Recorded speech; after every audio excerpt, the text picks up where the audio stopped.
पौराणिक मान्यता के अनुसार सूर्यदेव और उनकी पत्नी छाया के पुत्र हैं शनिदेव।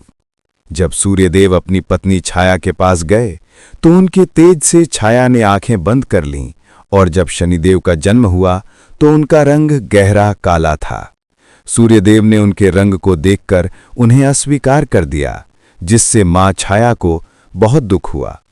ये देखकर शनिदेव को अपने पिता के व्यवहार से अत्यंत कष्ट हुआ। दुखी होकर शनिदेव ने भगवान शिव की घोर तपस्या की।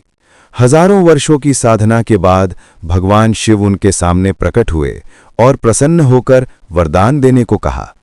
तब शनिदेव ने इच्छा रखी कि वे संसार में न्याय करें और हर व्यक्ति को उसके कर्मों के अनुसार फल दें। भगवान शिव ने उन्हें कर्म फल दाता का आशीर्वाद दिया और कहा कि वे न्याय के देवता बनेंगे, जो निष्पक्ष होकर सबको उनके कर्म का फल देंगे।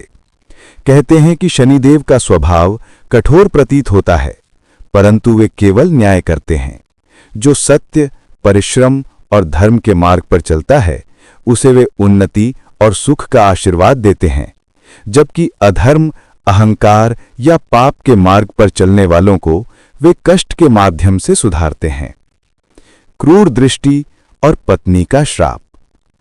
एक अन्य कथा के अनुसार शनिदेव की पत्नी ने ऋतु स्नान के बाद पुत्र प्राप्ति की अभिलाषा से उन्हें स्मरण किया, पर शनिदेव भगवान श्री कृष्ण के ध्यान में लीन थे।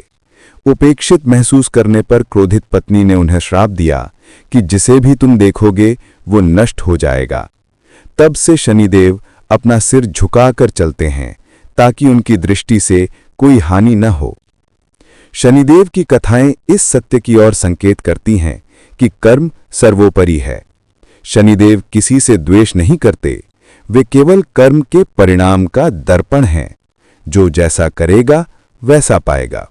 इसलिए उन्हें कर्म फल दाता शनिदेव और न्याय के देवता कहा जाता है।